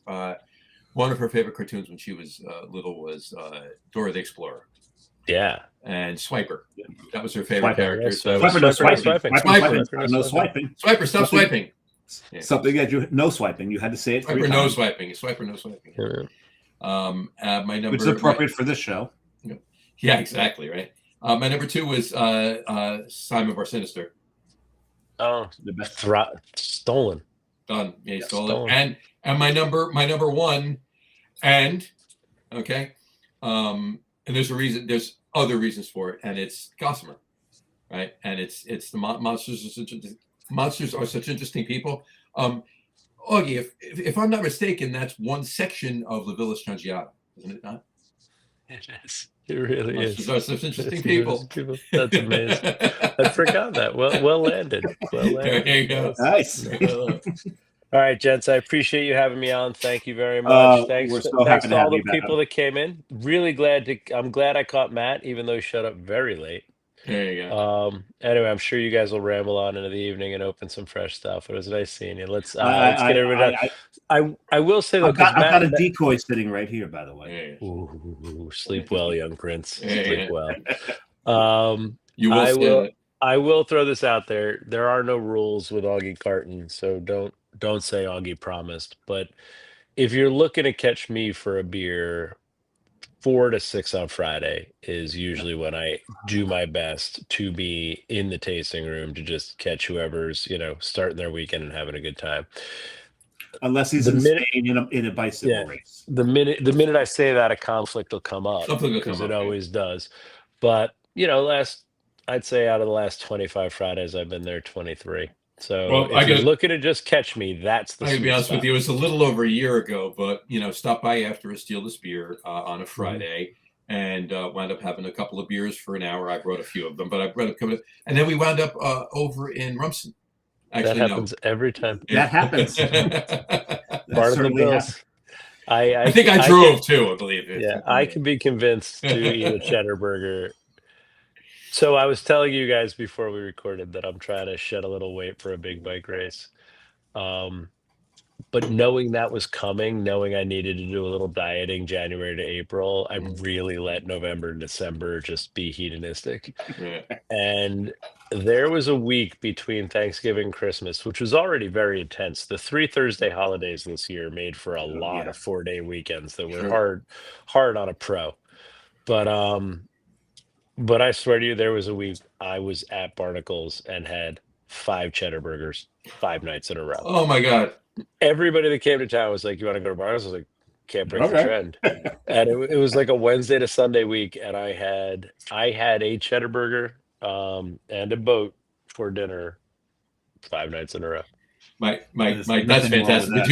Did you do any? Did any of them include an ODub pina colada blend like we did that day? So the 2 or 3 dinners that included Lauren always has the pina colada come out. I love making Lauren drink pina coladas. Anyway, love you guys. Thanks for having me. Behave, and I will see you soon. Real quick. You know what I'm going to pair with decoy?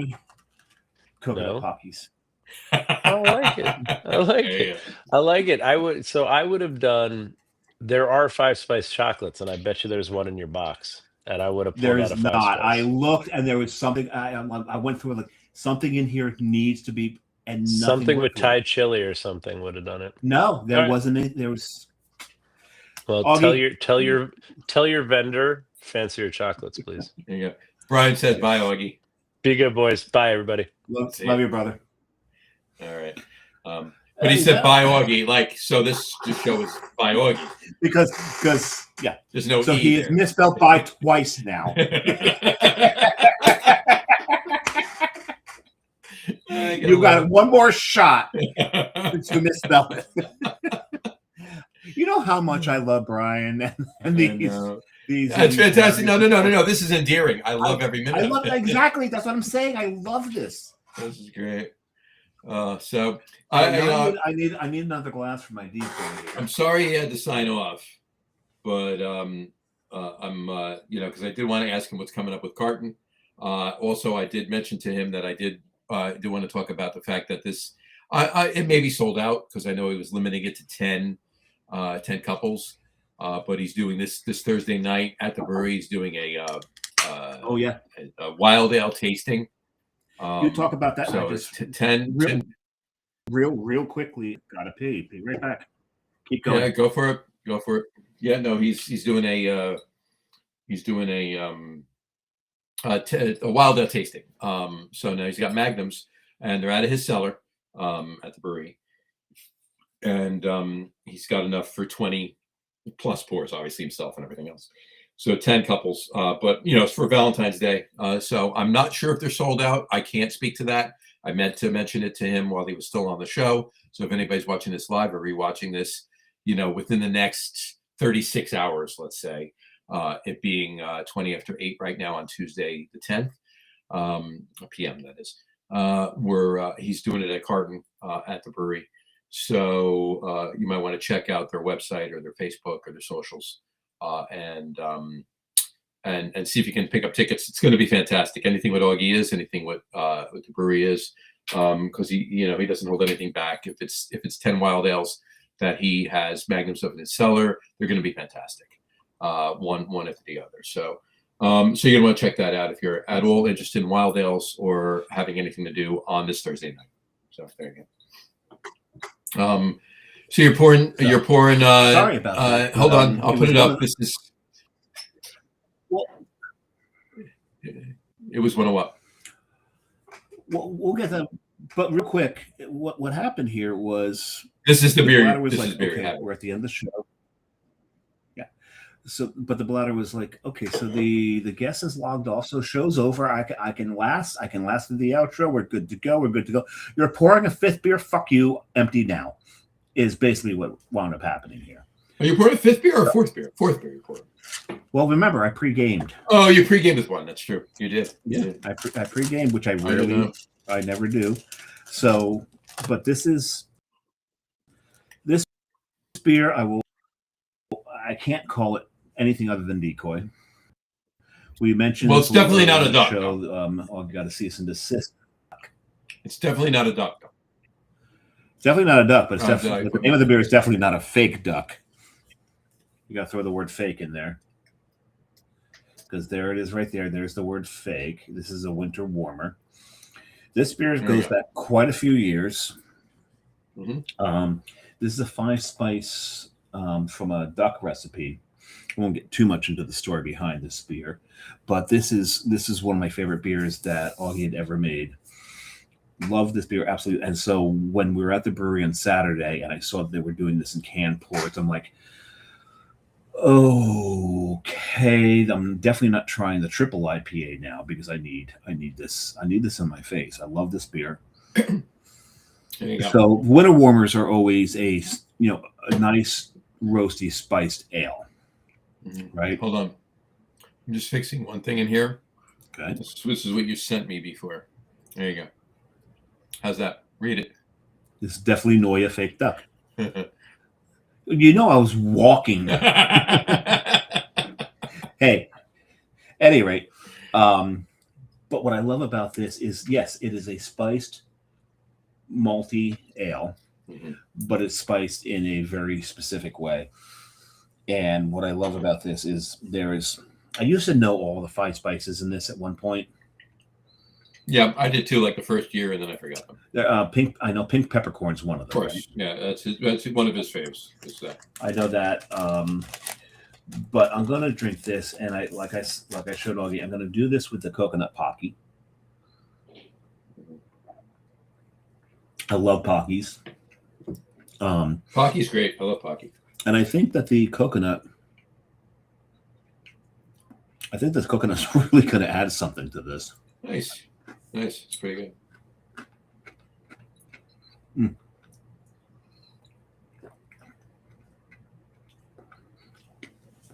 Again, adding chocolate to a high alcohol beer, right? You get that booze explosion first. Adding sweets to doing the sweet with it. Sure. What's interesting is, as highly flavored as this beer is, it does not knock down that coconut. That coconut, wow, that coconut's standing on its own and it's fighting back. Really? It seriously is. That's awesome. I didn't expect that. Okay, I'm impressed by what's happening here. This is an awful pairing, by the way. This doesn't work, but it's really interesting. So you know the statue down at Wall Street of the defiant girl in front of the bull? Oh yeah. That's what the coconut's doing right now. I gotcha. Yeah, that makes sense. I like this. The cookie with my raison d'etre. It wasn't bad, right? It wasn't like you're saying, right? It didn't fight. It just didn't do anything. Like the chocolate, the chocolate dip, right? And the dark chocolate and the dark chocolate chunks inside the cookie. They were good too. That it complemented, you know, it had a nice back and forth, if you will, with the raisins, but not a lot. It basically was, you ever have something, and it can be anything. It doesn't have to be a drink, a cocktail, a beer, whatever, with food, sweets or non, right? But you're drinking and you're eating, and they're just not doing anything for each other. You're like, what you're eating and what you're drinking are not doing anything together. They're not hurting it. They're not hurting the flavors of either together. They're just not doing anything for them either. It's like drinking a Chardonnay with a steak. Right. It's just two different. It's two completely different things separated. Even when they're both in your mouth at the same time, you've got two distinctly different flavor profiles happening. Right. That's basically what that was. Yeah, it's the whole thing with pairing. Like, so last year we had Benoit on the show from Beach Chocolate in Connecticut. And anybody that did see that show, and anybody that wants to, maybe even going back, if you're watching this show and you go back to last year's, it would be the February, I believe it was the February 2nd show last year. Maybe. I think it was. Maybe it was February 4th show. That's what it was. February 4th show. The chocolate pairing that we did, the 4 chocolates that we had. There's still a box. If you go to BE Chocolatier out of Fairfield, Connecticut, you can get the Log Room Guys chocolate. And watch the show to know what beers get. One of the more impressive one is he had what was the Biscoff chocolate with the You did the Biscoffs. Well, we did. He had the Biscoff chocolate, right? That's what it was. Right. He had the Biscoff chocolate, but he paired it with the original wit beer. Right. Name's escaping me. Hoegaarden. Mm-hmm. So he paired it with Hoegaarden, and that works so beautifully. Yeah, it was nice. So we are talking to Benoit to get him back on the show. Couple weeks. There's something he's really excited about that we're trying to validate. Tentatively a couple weeks. Next week's going to be we're going to be talking a little bit about the American Craft Beer Hall of Fame and the awards that are coming up. A little bit. Awards are coming up about a week and a half after that. Yeah, we the guy who runs the whole thing may be on the show, right? Maybe, might possibly be on the show. Okay. I think we're also going to have somebody that's on the board of directors and the board of advisors. Board of advisors are also going to be on the show that day. The person who's on the board of advisor does not have his ballot yet. So we'll figure that out that day. But in any event, that being said, the week after Benoit from last year's Valentine's Day pairing, we'll see. We'll see. We're not verified on that yet. No, that's got to be confirmed. And then we're doing. Then we have a few other shows. And they may or may not be. What's that? You were saying? What Brian just put up. Good for you, Brian. Brian did. He said he ordered a 20-pack for my wife again this year. There you go.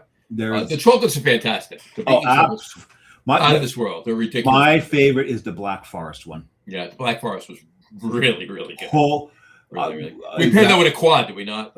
Trappist. I think we paired that with a Trappist quad. And every time that I order from Beach Chocolate, Beach Chocolat. Beach Chocolat. Beach Chocolat. Shaka Khan. Shaka Khan. Shaka Khan. Let me rock you. Shaka Khan. Let me rock you. What I want to do. Or are we talking about Shaka from Land of the Lost? It could be that. A question for you, because our alternate top 3, we may use this at one point. Top 3 television aliens. All right. Oh, Sleestack is mine. My number one. And the thing is, they would be mine too, but they're not technically aliens. Because they were on their... No, it's Earth. Okay.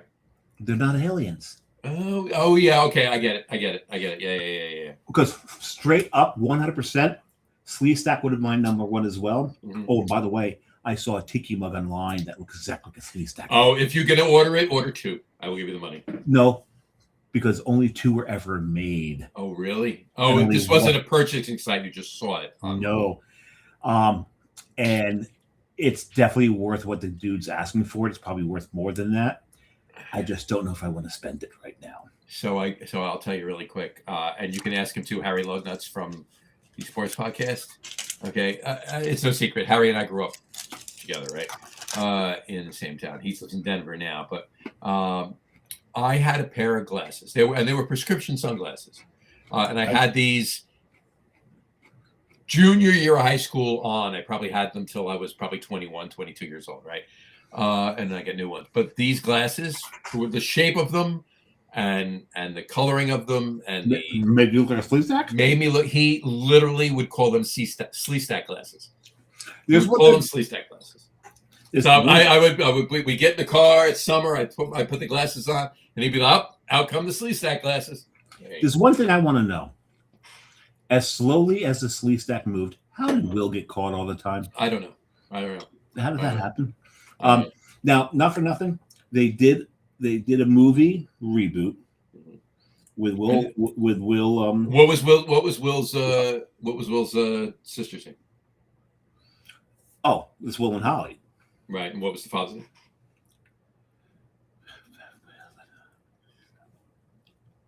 Come on, you can do it. I know you can do it. It's there. I just can't reach it. Marshall, Will and Holly. But no. So the reboot movie was with Will Ferrell, right? And it was a goof. It was fun. But I want to see them redo the series with today's CGI. Yeah, that'd be kind of cool. I want to see it done, but I want to cast it. Did you ever go? This is one more thing. I'll bring up this particular daughter. Obviously, I have 2, but I keep keying on this one. I haven't even mentioned her name. I've said her name on the show before. And Brian Boak is now having his 4th beer, Ramstein Oktoberfest. You're still one behind me, Brian. There you go. Anyway, did you ever go to Mars 2112 when it was open? To where? Mars 2112. No. Okay, it was in the city on Broadway and 50th. Broadway and 51st. No, I knew where it was. I saw it. I never actually went in. Yeah, it's now a. It was that sub level, right? Yeah. It's now a. It's now across the street. Right. Yeah, it's now an Asian place. In fact, my other daughter just went there for her birthday with her husband. So it's no longer Mars. It's no longer Mars 2112. It's Mal's 2112. Right. Sorry, I couldn't help it. Mars 2112, and that's another Rush reference, right? 2112. That's an album. Yeah, of course. Right. So, anyway, my other daughter that we're talking about, the one that just went there for her birthday, the other one, Rachel, right? Marina's the other one. Anyway, Rachel and her husband, but not then, right? Rachel when she was little, right? Probably 2 years old at that point, maybe. Not quite yet married. Not quite yet married, right? Yeah, she's probably not even engaged at the time. She's going to be 29 in 2 weeks from tomorrow, right? She's going to be 29. Anyway, so 26 years ago, 3 years old, we went to Mars 2112, and there's all aliens walking around, and most of the aliens did resemble Sleestack. That's why I'm bringing this up. Okay. Right? And she literally, the entire time she was clutching my neck, like holding him, Daddy, no, aliens, no. It was great. It was great. It was cute. It wasn't great. It wasn't great that she was scared. It was cute. She was scared. I don't even know how we got here. I don't know how we got. Oh, we were talking about Sleestack. We're talking about aliens. We were talking about aliens, but there's something that got us back to the aliens. Because we were talking about I talked about Gossamer. We talked about that, but you said today is also extraterrestrial culture day. We mentioned that earlier, yeah, but there's something that got us here. Something that got us back to talking about the aliens. No, you had said if we had done the other. Hang on. Oh, correct. That's where it was. Shit. Who? Sorry. I was going to ask you, but you preempted me. If we had done that, would you count Sleestaks as an alien? And you did at first until I talked you out of it. Yeah, no, you know what, though? I would still... I understand it was Earth. I get it. But it's still an alien. Sleestak would have still been my number one. And you know what I love about that show is Shaka. Everybody, for some reason, thought that the actor who played Shaka was Ron Howard's little brother. Clint Howard. It wasn't Clint. It wasn't Clint. It just looked a lot like Clint. But Clint did play an alien as a kid in Star Trek. He done did. Uh-huh. And what was the drink that he was getting? Kirk. It's like Campaya or something like that. Tranya. Tranya. Yeah. But he was the center point of probably. We're talking about a 60-year-old show, right? Yeah, but he did play like the central role in probably the longest running dick joke in one movie. In Austin Powers. Yeah. Oh, that was fantastic. Well, he was in Waterboy, and when they were outside the hospital, when he was up there with what's her name? Who played his mother? Oh God, I don't remember. What's her name? You're right. It was definitely what's her name. It was what's her name. Yeah, it was. She's. Oh, damn it. Yeah, she's right on the tip of my tongue. I can't even say it. You wish. No, I don't. She was in Misery. She played. Oh yeah. That was. Starts with a K. You're right. Kathy Bates. Kathy Bates. Yeah. And he goes, "I am not what you would call an attractive man." My favorite thing about him is the MTV Awards, movie awards, used to have a lifelong achievement award. Okay. 1 year was given to Chewbacca. And the best part about that is all of the celebrities were starstruck. They were like, "Holy fuck, that's Chewbacca!" Because David Prowse actually came out and accepted the award. Peter Mayhew was. I'm sorry, Peter Mayhew. David Prowse was Darth Vader. Vader. But the Lifetime Achievement Award, they gave it because it's a joke award, right? Right. They gave it to Clint Howard. Clint Howard came out and his acceptance speech was so sincere, so grateful. They're like, "We can't give this again." We don't know if he understood that it was actually a joke and he's just owning us, or if he just didn't quite understand it, took it very seriously. And either way, we can never give this award out. I bet you it's the former. I bet you it's the former because he's a. There's no way Ron didn't go to me. Hey, you know what? You need to do this. This is what you need to do. No, I guarantee you, Clint knew they were fucking with him right off the get go. And that's my favorite thing about Clint Howard is he made the MTV Movie Awards stop giving out the Lifetime Achievement Award because he embarrassed them. It's awesome. Gotta love it. So I'll tell you right now. So if we were doing the top 3 list, my number one would have been Sleestak. My number 2 would have been Clint Howard, whatever his name was in that Star Trek episode with the Tranya, right? And my number 3 would have been Alf. My number 1 would have been and I was gonna have to look his name up, prepping for the show. Yeah. The reptile alien that Captain Kirk fought. Oh yeah. In those rocks, just outside of Los Angeles. I think it's just outside of Los Angeles. That would have been number 1. My number 2 would have been, and I would look this one up too. My cousin, the Martian. Baylock. His name was Baylock. Baylock, that's right. My cousin, the Martian, may have been on there. Alf would have definitely been on there. And I would have given an honorable mention to what was his name? My Favorite Martian. Who was the That's what I was talking about. It's not my Uncle the Martian. My favorite Martian. My favorite Martian. Yeah, my favorite Martian would have What been was on his there. name? Roy. He was in Fast Times at Ridgemont High. He was Mr. Hand. He was Mr. Hand. Mr. Hand, you dick. You dick. But yes, so that would have been on there. He was also in Ski School, by the way. Cylons probably would have been my number one. Cylons. Yeah. Gotcha. Cylon. Actually, maybe Goa'uld from Stargate. But if it had to be a specific alien, it probably would have been Teal'c from Stargate. If we had to give them a name. But so there were so many ways to go there because Ray Walston. Ray Walston. Yeah. So what did we do before these? Seriously, what did we do before these? Yeah, well, yeah, you're not wrong. Yeah. I think it was that. Or actually, you know what? Sometimes we just remembered shit. Yeah, you're not wrong. Well, here's the thing. We were a lot younger then, too, and we could remember a lot more than we can now. So that's the other thing, too. Who are you? Right, exactly. Have we met? A couple weeks ago. All right. So we got coming down the pipe. We got a number of like we did last month, right? We have a lot of tolls coming down the pipe. A lot of tolls coming down the pike.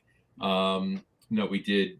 We got not a lot, I won't say, but a few legacy brands, like we did in January. Yeah. We got Bell's coming on, but Bell's in New Belgium. Bell's in New Belgium, and also Founders. Bell's in New Belgium. It's Founders. 2 shows. Bell's in New Belgium is 1 show. Founders and Avery are another show, and that's because Founders is New Belgium owns Bell's. Right. So it's both, right? And Founders is owned by San Miguel, who also owns Avery. So it's both, right? And but I doubt very highly we'll get to any San Miguel chat. Right? No, probably not. It's going to be Founders. Founders. Founders is legacy? Yeah. Sorry. I see what you did there. I've gathered some Founders for that show. I've got some Bells for the other show. I got some Bells in there too. And I'll be there with Bells on. See what I did? That's going to be an annoying show. Every time you move, you think my chair is annoying. Jeez. I got to get a new chair too. Mine doesn't creak the way Dave's does, but I broke the back. Yeah, the chair's just shy of 10 years old. I need a new chair. Mine doesn't. Oh, by the way, my computer's just shy of 10 years old. I need a new computer, but you all know that already. So that's besides the point. John's computer's shite. Yeah. Shite. Well, it's a German-ish show, so yeah, it's shite. So. No, shite's Irish. It's both. It's German. No, in German, it's Scheist. Scheist. Yeah, right. Shite is Irish. Shite is Irish. Yeah, you're right. Yeah. Shite is Irish. Yeah. Scheist. Scheist. Yeah. 9. No. No, 9.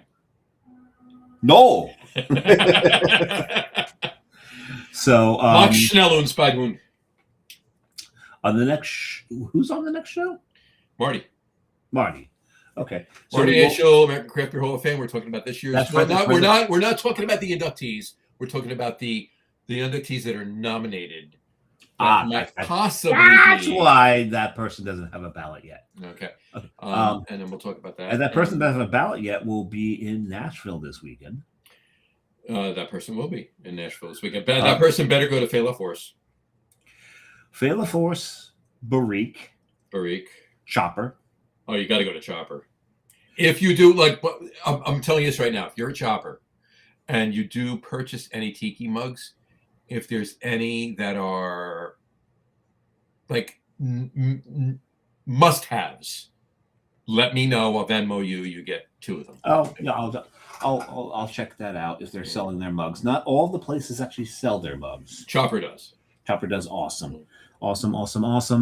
There's actually 3 tiki bars on kind of the same road. The road name changes as it bends.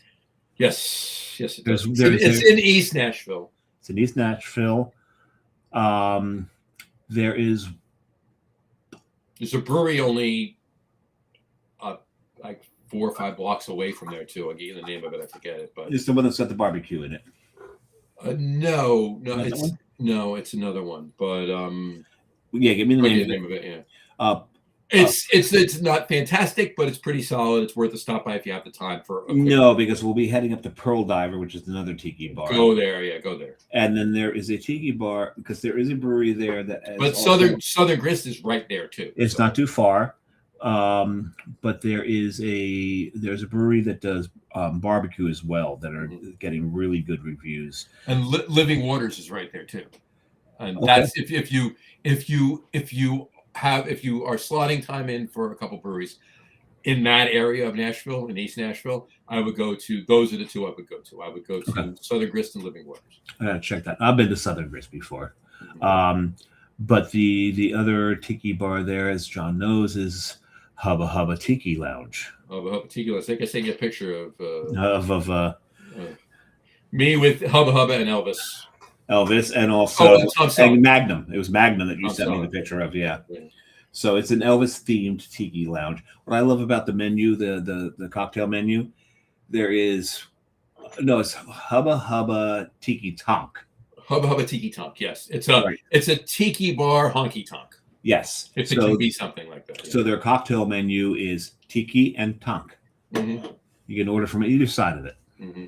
And so when John sent me the picture of him with the picture of Magnum PI there and his spectacular mustache, 100%. I've tried for years. Then it started getting gray, so I said, "Fuck it." I just stopped. But just above it, I like those are Hamilton rums right there. This must be a legit tiki. Oh, it's a legit tiki bar. It is. So that's right near the barbecue joint. Yeah.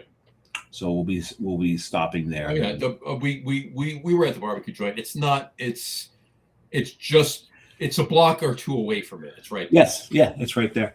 And then Chopper's not too far up from there. A few blocks away from there as well. Yeah. So that should be a lot of fun. Absolutely. A lot of beer, a lot of tiki drinks. And I really, my plan is to finally, once again, buy myself a pair of cowboy boots. Mm-hmm. You know how much I regret not buying the cowboy boots in Austin that I looked at. Yeah, you should have bought them. Should have bought them. So, but Nashville's got a lot of boot places. They do. And you know where we're going to go over there? What's that?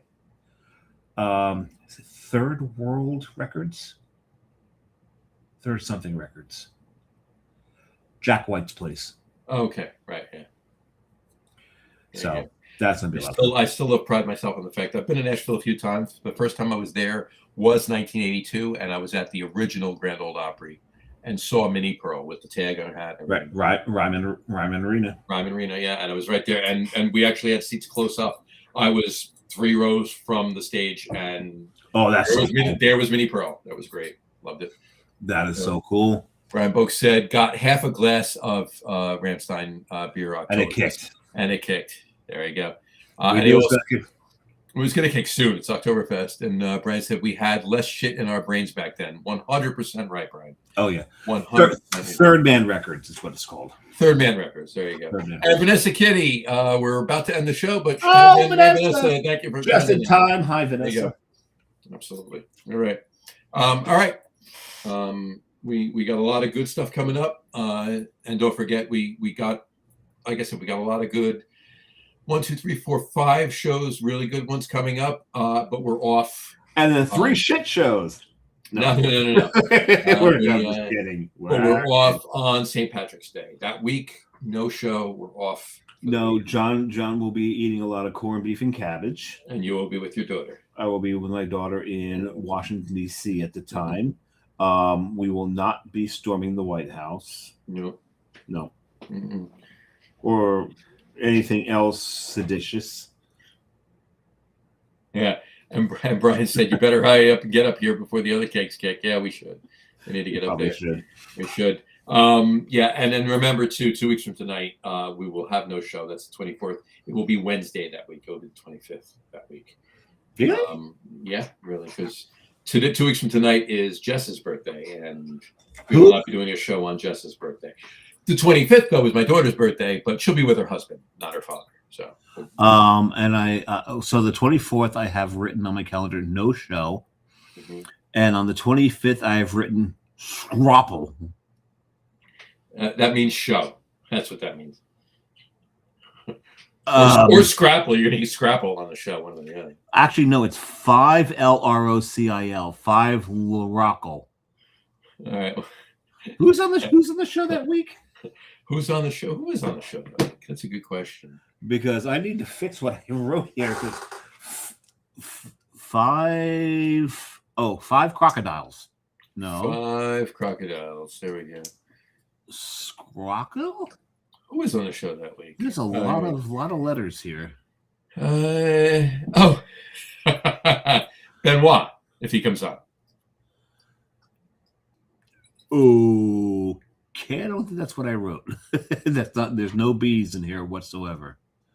I have no idea what I wrote there. Well, either way, there's a show on the 25th. It's a Wednesday show that week. So, anyway, that's interesting. Okay. While you figure out what you wrote, I'm gonna sleep on it, and I'll worry about it in the morning. But on that note, we will wrap up the show for today. We want to thank everybody for watching. And for those of you just listening to the audio podcast, thank you for listening. Don't forget to visit our website, www.logroom.com. That's LAGERROOM.com. And please remember, like us and follow us on all of our social media, Facebook, Twitter, Instagram, and of course, our YouTube channel. All of them are at The Lager Room. Remember, we go live with the video podcast on Facebook, YouTube, X, and Twitch every Tuesday night around 6:30 p.m. Eastern Time. And for those of you who just want to listen to the audio podcast, you can do so on our audio host, Spreaker, as well as iHeartRadio, Apple Podcasts, Spotify, Odyssey, Audible, Pandora, Amazon Music, iTunes Music, YouTube Music, TuneIn, Podcast Addict, CastBox, Deezer, Podchaser, Listen Notes. Pretty much anywhere you can find an audio podcast, you will find the Lager Room Guys Craft Beer Podcast. And if you haven't done so already, please subscribe to one or more of those feeds, and you will never miss a show. Again, thanks for following along with us. Have a great rest of your weekend. We want to thank Augie for coming on the show, even though he's not here anymore. Augie Carton.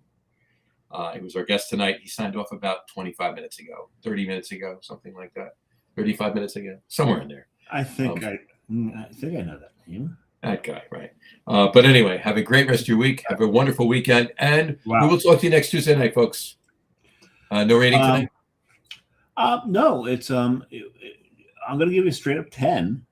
It was a 10.2 at one point, but there was a little stutters that brought you back down to 10. I'm impressed at the speed. I mean, it's almost like you got to pee or something. Maybe. Very possibly. That might be the fastest you've ever done the outro. There you go. And Vanessa just said, to end the show, Vanessa said, I do smoke meat, smoke pies, smoked. That was random. Yeah, she finished it here. Smoked mac and cheese. There you go. All right. Okay. Talking about the smoke. I love all of that, but it's like I just don't know. The barbecue place we were talking about in Nashville. That's what she's. Oh, that's what. Okay. Yeah, I'm trying to figure out where that came from. Internet just came back, so she wanted to send those. Okay. So she probably got like ice on all the lines out there. Exactly.